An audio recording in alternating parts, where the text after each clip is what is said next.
மக்கள் வணக்கம். தமிழ்நாடு முதல்வர் ஸ்டாலின் வந்து பார்த்திங்கன்னா, உங்கள் கனவு திட்டத்தை சொல்லுங்க அப்படின்னு சொல்லி ஒரு திட்டத்தை வந்து தொடங்கி வைத்திருக்கார். இதையெல்லாம் சேர்த்து உங்களுடைய வாக்குறுதியாக கொடுத்து, நான் வந்து 2021 ஆண்டுக்கான தேர்தல் வாக்குறுதி இதுதான் அப்படின்னு சொல்லி முதல்வர் ஸ்டாலின் அவர்கள் வந்து பெரிய பூவை வந்து மக்களுடைய காதில் சுற்றியிருக்கிறாரு. 2021 வந்து சட்டசபை தேர்தல் வரும்போது அவரோட முக்கிய வாக்குறுதி 5, 6 கொடுத்தாராமா திருச்சியில். அதில் வந்து பார்த்தா பொருளாதாரத்தை உயர்த்துவோம் என்று கொடுத்துருந்தாராமா. மகசூல் பெருக்கும் மகிழும் விவசாயின்னு சொல்லுவாங்க. திருவண்ணாமலை மகிழும் விவசாயின்னு சொல்லி ஒரு திட்டம் கொடுத்துருந்தாராமா. திருவண்ணாமலையில் 100 நாள் அமைதியாக சிப்காட் வரக்கூடாதுன்னு சொல்லி போராடின விவசாயியை குண்டா சட்டத்தில் அடைச்சி கடுமையாக தாக்குனது இந்த திமுக அரசு தான். ஹைகோர்ட்டுன்னு சொல்லி அதுக்கப்புறம் மக்கள் போராட்டம் பண்ணதுக்கப்புறம் அந்த திட்டத்தை வந்து வாபஸ் வாங்கினது இந்த திமுக அரசு, திராவிட மாடல் அரசு. அது மட்டும் இல்லை, எப்போ பார்த்தாலும் மத்திய அரசு பணம் தரல.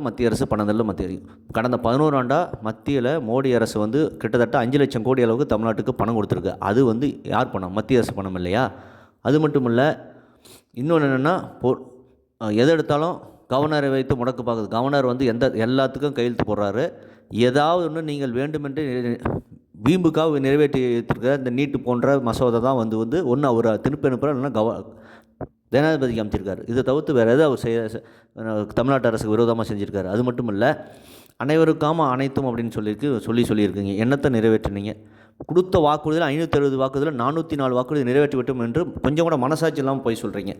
முக்கியமானது, பெட்ரோலுக்கு 5 ரூபா, டீசல் 4 ரூபா, எல்பிஜிக்கு 100 ரூபா குறைக்கணும். நீங்கள் மாதம் மின் கட்டணம் குறைக்கணும். இந்த 4 வாக்குறுதி நிறைவேற்றி இருக்கிறீங்களா? உங்களுக்கே தெரியும். மனசாட்சி இல்லாமல் பேசிட்டீங்களே. திரும்பவும் வந்து மக்கள் வந்து காதில் பெரிய சுற்றி மக்களை எது எடுத்தாலும் மோடி எதிர்ப்பு. இந்த மோடி எதிர்ப்பு பாஜா பலிக்காது. மோடி அவர்கள் வந்து பார்த்திங்கன்னா ஒவ்வொரு மாதமும் இறுதி ஞாயிற்றுக்கிழமை மக்கள்கிட்ட கருத்தை கேட்டு அதை மூலியமாக பேசிக்கிட்டு இருக்காரு. அதை பார்த்து காப்பி அடிச்சுட்டு இதை உடனே என்னமோ மக்கள்கிட்ட வந்து கேட்குற மாதிரி நடிக்கக்கூடாது. அது மட்டும் இல்லை, மக்களுடைய கனவு நம்ம தமிழ்நாட்டு மக்கள் கனவு உங்களை மாதிரி அமெரிக்கா, சிங்கப்பூர், ஜப்பான், ஜப்பான்லாம் போய் முதலீடுங்க பேரில் ஊர் போய் குடும்பத்தோடு சுற்றிட்டு வரீங்க இல்லையா? அமெரிக்காவில் பீச்சில் சைக்கிள் ஓட்டினீங்களா? அந்த மாதிரி ஒவ்வொரு தமிழனோட ஆசையும் அமெரிக்கா போய் பீச்சில் சைக்கிள் ஓட்டணும். அந்த திட்டத்துக்கு முதல்ல கையெழுத்து போடுவீங்களா? தமிழ்நாட்டு கடனை உங்கள் திமுக உங்கள் குடும்பத்தில் இருக்கிற கடன் ஊழல் அளித்த கொள்ளை பணத்தெல்லாம் கொண்டாந்து தமிழ்நாட்டு கஜானாவில் செலுத்துனீங்கன்னா தமிழ்நாட்டு கடன் நாளைக்கே நிறைவடைஞ்சிடும். அதுதான் ஒவ்வொரு தமிழனோட கனவும். அதை நிறைவேற்றி காட்டுங்க. இதை 2026 தேர்தல் வாக்குறுதியாக கொடுத்து செய்து காட்டுங்க.